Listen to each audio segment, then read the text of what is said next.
I told him I wasn't attracted to him anymore while I was drunk. When I woke up, this happened. If I could turn back time and give myself a slap, I wouldn't think longer than a second. My name is Chloe. I am 30 years old, and my husband was Ethan, 35. We had been together for 3 years, a lifetime that feels like a whisper now. I don't even know where to start with this. So maybe all I can do is just let it out. Let me warn you up front. This is not one of those movies where at the end, everything begins to go well, as if everything had a silver lining. It is ugly, shameful, and entirely my doing. Let me start by saying that I loved my husband. Or at least, I thought I did. Ethan was one of the kindest, most hard-working men I've ever met.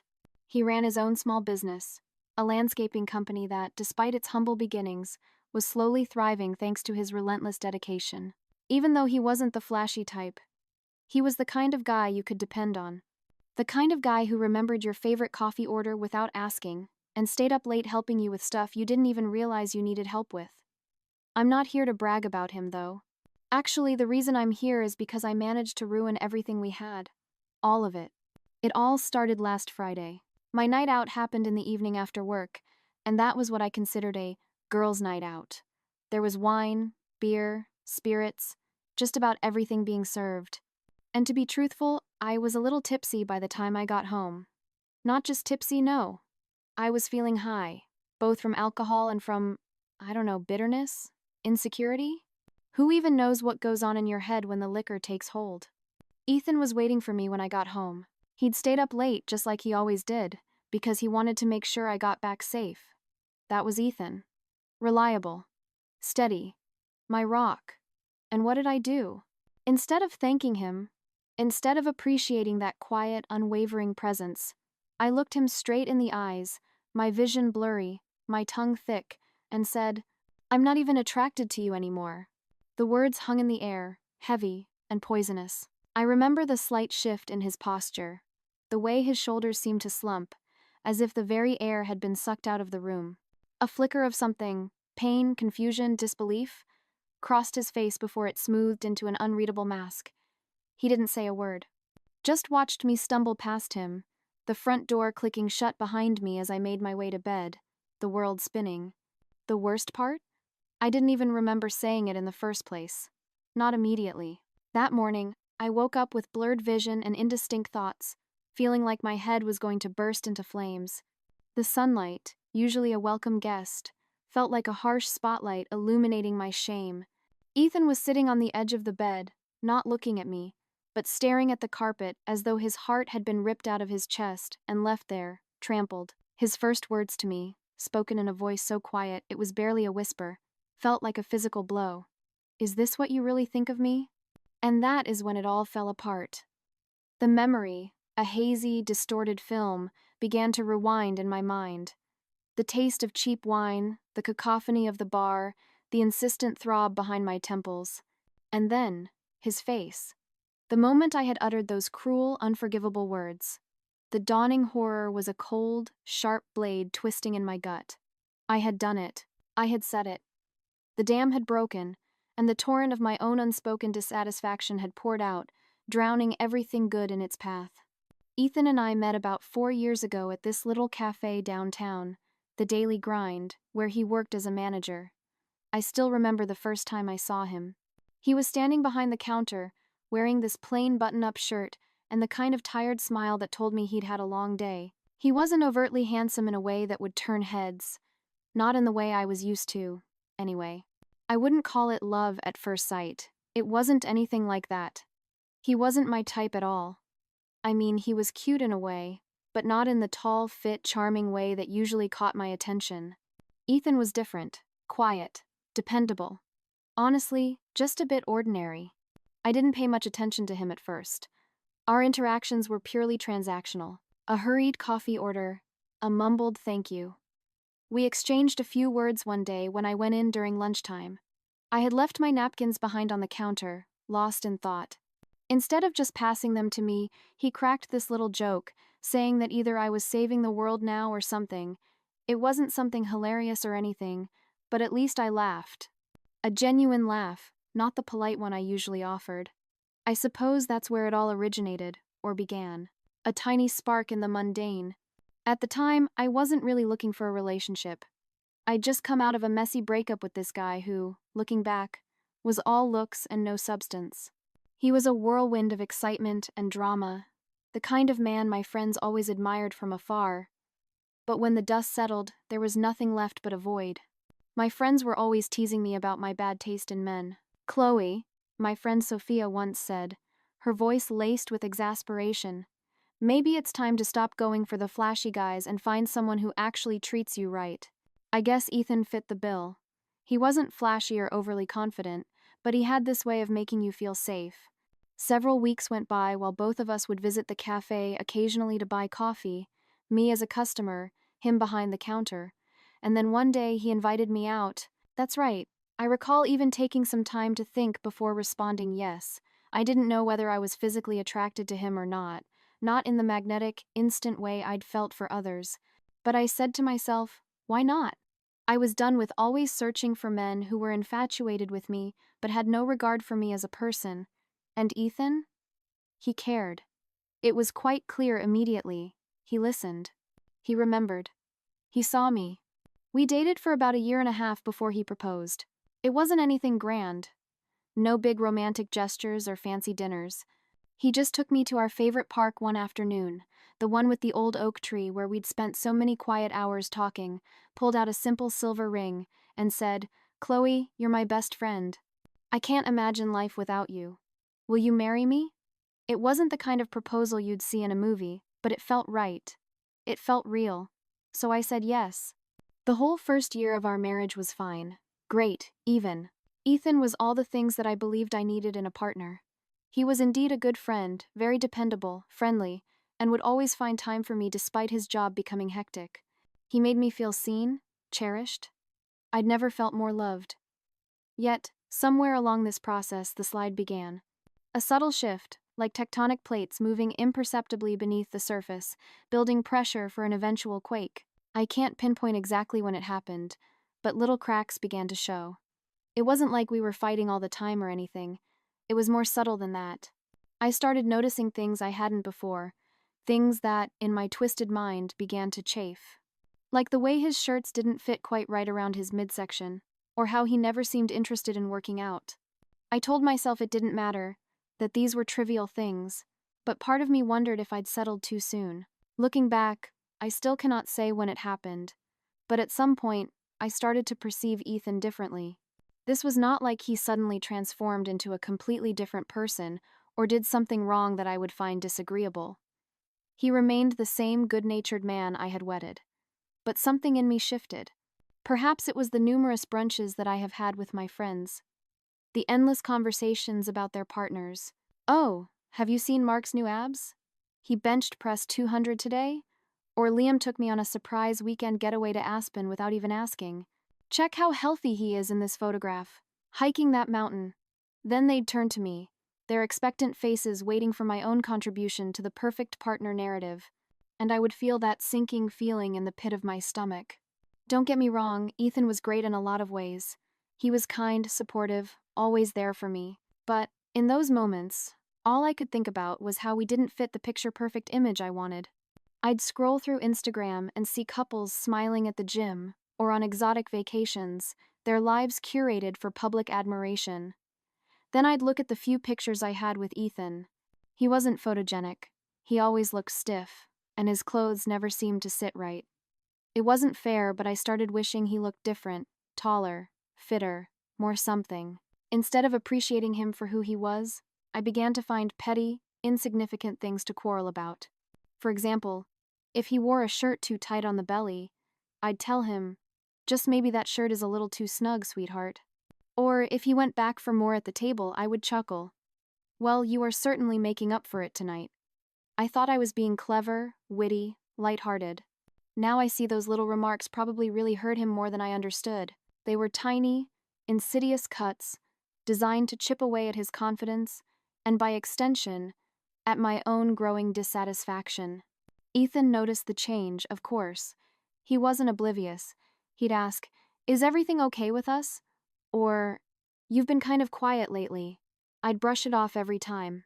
"I'm just tired." or work's been stressful. The truth is, I didn't know how to explain what I was feeling because it didn't make sense even to me. I loved Ethan, or at least I thought I did, but in my head I was building this version of him that didn't exist, and every time he fell short of that imaginary standard, I got more frustrated. Things started to snowball. I began to focus so much on all his moves, as if I had developed a paranoid attitude towards him. If he sat on the couch too long, I would think to myself, why doesn't this man ever exercise? If he discussed what happened at work, I'd glaze over just as fast. It was too mundane and uninteresting for my self-constructed narrative. It was ridiculous, I know that now, but at the moment, I couldn't stop myself. I was comparing him to men that resided purely in my imagination, men that I had probably never met in real life, certainly not in a way that revealed their true complexities. It didn't help that my friends weren't shy about sharing their opinions. One time after brunch, Sophia pulled me aside and said, "Chloe, you're gorgeous. You could have ended up with anyone? And you chose Ethan? Not to be rude, but don't you ever think you settled?" I laughed it off, but her words stuck with me, a persistent thorn in my side. Did I settle? Was I trying too hard to convince myself that Ethan was enough? Ethan wasn't perfect, but he didn't deserve to be treated the way I treated him. I began putting a relational space between us without consciously deciding to do so. I would sit around with friends or just occupy myself on social networks, liking pictures of happy couples and thinking, we clearly aren't that. If ever Ethan attempted to set a date night, I would come up with reasons, I'm tired, or perhaps next week? No, it was not the geographical space that began to matter. I started emotionally to distance myself. One night, he asked me point blank, "Do you still love me?" I froze. I wanted to say yes, to reassure him, but the words caught in my throat. Instead, I said something vague like, "Of course I do. Why would you even ask that?" He didn't push, didn't demand an explanation, but the look on his face told me he wasn't convinced. That was Ethan's thing. He never pushed. He was calm, patient, and understanding, but instead of appreciating that, I started seeing it as weakness. I wanted him to fight for me, to demand answers, to show some spark of anger. But he didn't. He just let me pull away, and in my twisted mind, I blamed him for that too. I am not sure how I came out with such feelings. Perhaps I was self-actualizing him.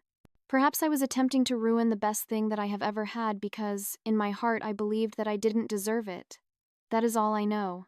The more I tried to make sure that we remained out of each other's lives, the more Ethan struggled to let me go. And the more he clung, the more I yearned to escape. A cruel, vicious cycle of my own making. That night started like any other, another girl's night. My friends and I had planned to meet up at a bar downtown, just to catch up and unwind after a long week.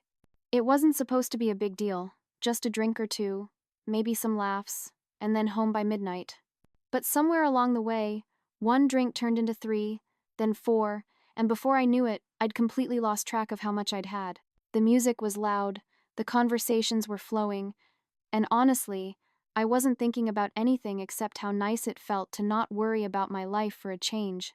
To escape the suffocating weight of my own self-inflicted misery, the unspoken tension that had permeated my home. What I didn't realize was that I was a complete wreck by the time I got home that night. After midnight, I could hardly stand, let alone reason properly. Ethan was still up when I drunkenly made my way inside, like he always did. He had to wait until I got home safely. That's the kind of person he is. Very reliable, utterly devoted. And instead of even saying thank you to him, or responding to the gentleman courteously, I did the unthinkable. The worst. I don't remember exactly how it happened, but I know I was slurring my words, my emotions bubbling over in a way that only happens when you've had too much to drink, when all inhibitions dissolve into a hazy, reckless oblivion. At some point, I looked at him, his tired, kind face etched with concern, and said, "You're not even attractive to me anymore." Just like that, no context, no explanation, just those cruel, cutting words, delivered with the blunt force of a drunken truth. All I can recall is waking up the next morning with a terrible headache and with the same feeling of regret, bitter and metallic, in my mouth. Initially, I didn't see anything wrong. I thought that it was just another hangover, another day of the week, another cease to another day. However, a physical coldness became sharp and entirely unexpected, especially when I entered the kitchen to discover the true attitude of Ethan. He was not in his usual high spirits, as was expected from him. No good morning, no cheerful preparation of coffee. He just sat there, silent and cold, at the kitchen table, staring out the window. And I was wondering if we had not met either, or if we did and he could just scrap the relationship. He barely spoke to me, and when he did, it was short and clipped, devoid of any warmth. I asked him if something was wrong, and he just looked at me like I was a stranger. That's when it started to sink in. Something had happened. Something bad. It was not until the end of the day when I gathered my courage to ask him directly that he could repeat what I was saying. He didn't yell or get angry. That's not who Ethan is. All he could do was stare at me with those shocked eyes, as if I had just slapped him, and say, "Do you really think that about me? What do you have to tell me that you are not interested in?" I felt like the air had been sucked out of the room. My first instinct was to deny it, to tell him it wasn't true. But how could I? I didn't even remember saying it, and the fact that those words had come out of my mouth, drunk or not, meant there had to be some truth to them, right? I tried to explain myself, to brush it off as just the alcohol talking, a temporary lapse in judgment, but Ethan didn't buy it, and honestly, I couldn't blame him. The day Ethan asked me if I actually meant that, if I was not sexually attracted to him, I froze. He just sat there, stunned, and my mind blanked on what to say, how to make up for the horrible thing I had just said.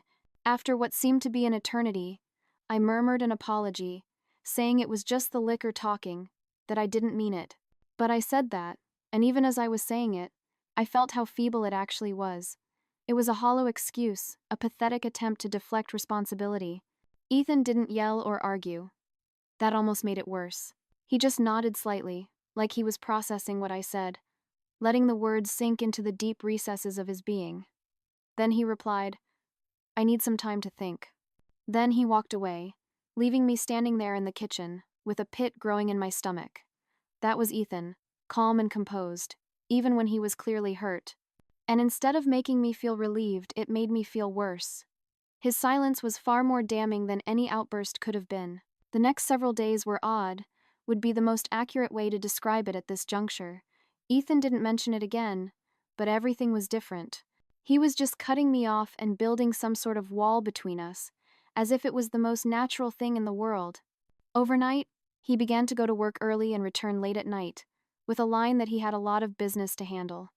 At home, he limited his communication with me to that which was absolutely essential. The little things that I used to cherish, such as him inquiring how my day was or even sharing some petty thing he had seen at work, they vanished. It was like he was there physically but checked out emotionally. He stopped asking about my day, stopped laughing at my jokes. He wasn't rude or mean, but his silence was deafening. Every glance felt colder, every response more distant. It's hard to explain, but it was like living with the ghost of the person I'd married. The guilt began to set in, a slow, insidious poison, each time I would look at him. It began consuming me little by little. It had been more than what I had told and said that night alone. It was about everything. The way I'd let resentment build up, the little digs at his appearance, the emotional distance I'd created long before this happened. And now, I was paying for it. In the most painful way imaginable, I tried to fix things. I cooked his favorite meals, even though I was terrible at cooking, often burning them or under-seasoning them. I'd leave little notes in his lunch bag, like I used to do when we first got married. Silly drawings, sweet messages.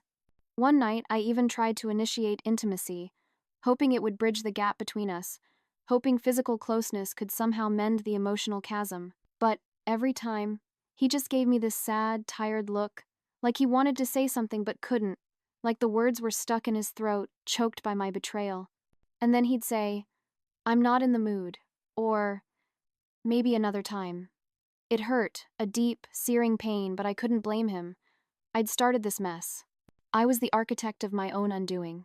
That stress was not missed by anyone around, including those watching from behind the scenes. Actually, my friends noticed it almost right away, or at least the more observant ones did. Once, I recall, during one of the brunches, Sophia asked, turning to me, "Is everything all right between you and Ethan? you seem off." I referred to it as a phase, a temporary bump in the road, to which she just asked if we were breaking up. But the look on her face didn't seem to believe it. She knew something was fundamentally wrong. A few days later, frustrated and desperate, I finally told her about it, if that is the best way to describe it. I explained to her the night that I got drunk, the things that I uttered, and the developments which followed that night. Sophia didn't sugarcoat it. "Chloe, you should have been more careful," she said, her voice low so the other girls wouldn't hear. "You know Ethan's a sensitive guy. Stuff like that, especially coming from you, sticks with him. You need to fix this before it's too late." I nodded, my head heavy with the weight of her words, but her words only added to the crushing weight on my chest. I knew she was right, but how do you fix something when the other person has already started pulling away? How do you rebuild a bridge when the other side has already packed up its stones? The silence was the worst part. He did not scream at me, did not argue, did not say a single word that could be translated into an accusation directed at me. He just existed, and in a way that stung worse than if he'd exploded. It was as if there had been a silent agreement between us that I was not worth turning his head around for. That realization crushed me. I started overthinking every little thing I did. If I laughed at a television show we were watching, I'd glance at him to see if he was annoyed. If I asked him about his day and got a one-word answer, I'd wonder if I'd pushed too hard. It felt like I was walking on eggshells in my own home, constantly trying to prove to him, and maybe to myself, that I was still the person he fell in love with. One night, I tried to bring up the conversation again, hoping we could finally clear the air, hoping to find a path back to what we once were. "Ethan," I started cautiously, my voice barely a whisper, "about the other night. I'm really sorry. But before I could finish, he cut me off. "Chloe, I've heard your apologies. I just need time, okay?" His tone wasn't harsh, but it was final. A door had been firmly, irrevocably closed. I nodded and dropped it, but inside I felt like I was losing him more with every passing day. I kept telling myself that I just needed to be patient, that he'd come around eventually, that his kind heart would forgive. But deep down, I wasn't so sure. Something had shifted between us, a fundamental tremor that had altered the very landscape of our relationship, and I didn't know if it could ever go back to the way it was. It was a Friday night, and I just couldn't handle the silence anymore. Ethan had barely spoken to me all week, and when he did, it was as if every word took effort, a monumental strain on his weary soul. The house felt suffocating, filled with the ghosts of unspoken words and shattered promises. I knew I was the reason for all of it, the architect of this desolate silence, but I didn't know how to fix it. So, instead of staying home and facing the mess I'd created, instead of confronting the wreckage of my own making, I decided to go out. I told myself I just needed a breather, a night to clear my head, to escape the crushing weight of my guilt. But deep down, I knew I was running away. I texted Sophia to meet me at the bar, but she had plans with her husband. Figures, right? Everyone seemed to have it together except me. I went alone, telling myself it wasn't a big deal, just a drink or two, and then I'd head back home. But once I got there, the loneliness hit me like a brick wall. The couples laughing, the groups of friends clinking glasses, their easy camaraderie. It all made me feel so small, so utterly alone in my misery. I ordered a drink, then another, trying to drown out the guilt that wouldn't stop gnawing at me. That's when he showed up. I didn't notice him at first, but he slid onto the bar stool next to me and said, "You look like you've had a long day." He had this easy smile, the kind that makes you feel like you're the only person in the room, even in a crowded bar. He wasn't overly handsome, but he carried himself with confidence, an air of effortless charm. I couldn't help but smile back, a faint, almost forgotten gesture. We started talking, and it was so effortless. He asked about my job, laughed at my stupid jokes, and told me I had the prettiest smile he'd seen all night. It was such a stark contrast to the cold silence I'd been living with at home, the emotional wasteland I had created. I knew I shouldn't have been entertaining it, shouldn't have been basking in the superficial glow of a stranger's attention, but for the first time in weeks, I felt seen. I felt desired. And it was intoxicating. As the night went on, the drinks kept coming, and the line between innocent conversation and something more began to blur. He wasn't aggressive or pushy, just charming in a way that made me feel wanted, desirable. At one point, he leaned in closer, his voice a low rumble, and asked, "Do you want to step outside? It's getting loud in here." I hesitated, a fleeting moment of clarity warring with the alcohol-induced haze and my desperate need for validation. But eventually, I nodded. I told myself it was harmless.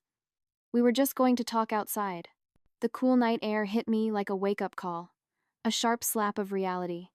But it wasn't enough to stop what happened next.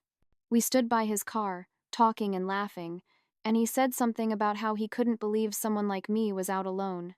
I don't even know what came over me, what reckless impulse, what desperate craving for connection. But before I knew it, I was leaning in, and so was he. And then we kissed. It wasn't a passionate, movie-worthy kiss. It was clumsy and fueled by a toxic mix of alcohol and bad decisions. But in that moment, it felt like everything I'd been craving. Attention, validation, a brief, fleeting break from the suffocating weight of my guilt. It felt wrong, utterly and unequivocally wrong, but I didn't stop. I welcomed the distraction, the fleeting escape. The sound of a car pulling up broke the spell. I pulled away, laughing nervously, and turned to see who it was. And there he was. Ethan. He was sitting in his car, parked just a few spaces away, just watching us. My heart sank, a leaden weight plummeting to my stomach. He didn't get out or yell or do anything dramatic.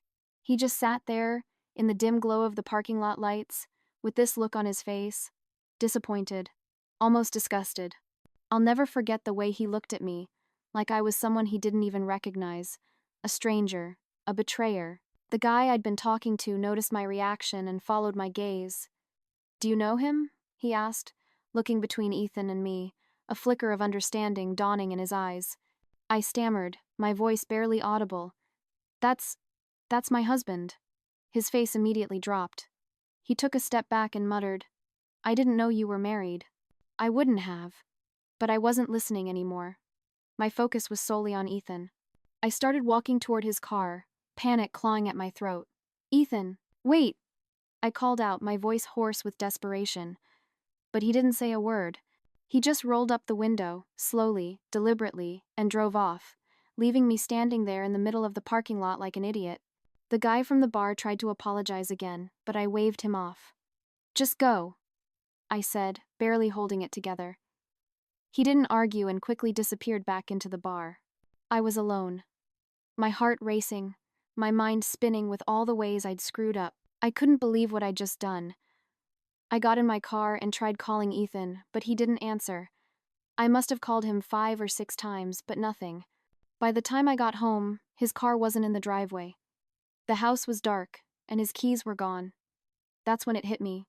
I might have just destroyed the last bit of trust he had in me.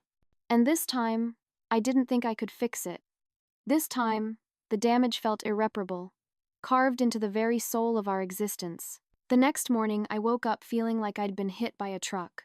My head was pounding, my stomach was in knots, and the events from the night before were playing on a loop in my mind, a horrifying, inescapable highlight reel. I barely got any sleep after what happened. I kept hoping Ethan would come home, that maybe he'd cool off and we could talk it out, that he would, in his infinite kindness, somehow forgive me. But he never did. When I walked into the kitchen, there he was, sitting at the table with his arms crossed. He looked like he hadn't slept either, but his face was too calm, too composed. That was Ethan's thing. He didn't explode or yell when he was upset, he just got quiet. And if there's one thing I've learned, it's that silence can be so much worse. It's a silence that screams volumes. A silence that tears you apart from the inside. Before I could even say anything, before I could stammer out an apology or an explanation, he looked up at me and said, "We need to talk." His voice was steady, devoid of emotion, but his words felt like a punch to the gut, wind-knocking and debilitating. I sat down across from him, my hands trembling, and tried to find the right thing to say, the perfect combination of words that could somehow undo the catastrophic damage. But before I could open my mouth, he started. "You made it clear last night that you don't respect me or our marriage," he said, his tone cold but controlled, like a carefully calibrated instrument of pain. "You've been pulling away for months, Chloe. I've been trying to ignore it, hoping we could work through it, hoping we could find our way back."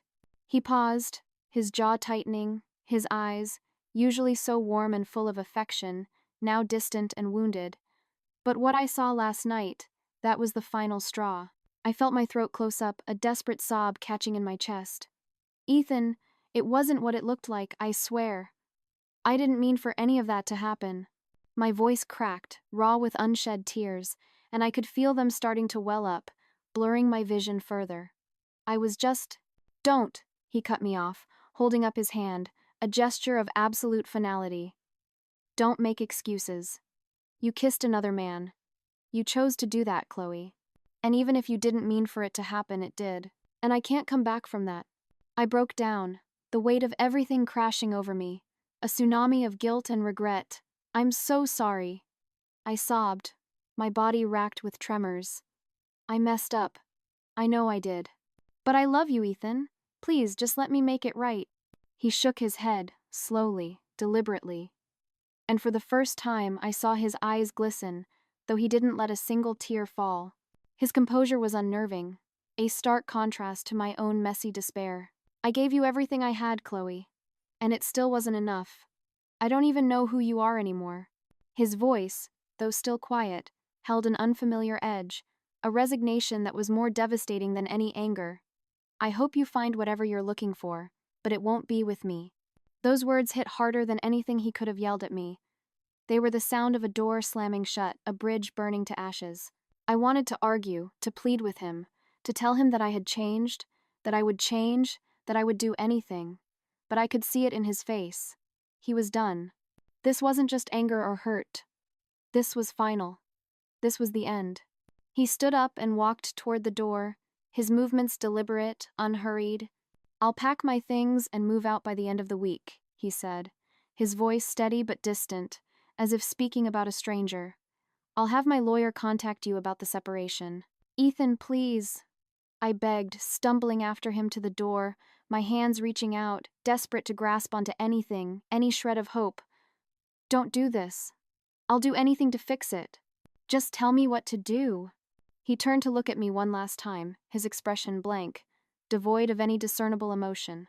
You can't fix this, Chloe, he said, his voice a whisper that carried the weight of 1,000 judgments. You broke it, and I'm not staying to pick up the pieces. And then he was gone. The door closed softly behind him, a final, definitive sound that echoed in the empty silence of my ruined home. The days that followed were some of the worst of my life. True to his word, Ethan packed his things and moved out by the end of the week. He didn't argue or fight. He didn't even ask for anything except his clothes and a few personal items. The house felt empty without him, a cavernous space filled with my regret. And I spent most of my time crying, replaying every mistake I'd made in my head, dissecting each cruel word, each thoughtless action. When his lawyer reached out about the separation, it felt like the final nail in the coffin. Ethan wasn't dragging things out or leaving room for reconciliation. He was cutting ties, plain and simple. I signed the papers in a daze, barely able to process what was happening, the finality of it all. I tried reaching out to him a few times after he moved out, hoping he'd at least agree to talk, to offer some semblance of closure. But every call went straight to voicemail, and every text went unanswered. It was like I'd become a stranger to him, someone he wanted no connection to. And honestly, I couldn't blame him. I had disrespected him, our marriage, and everything we built together. I thought I was trying to fix us, to mend the cracks I had created, but all I did was push him further away. And now I was left alone, staring at the wreckage of a life I destroyed with my own hands.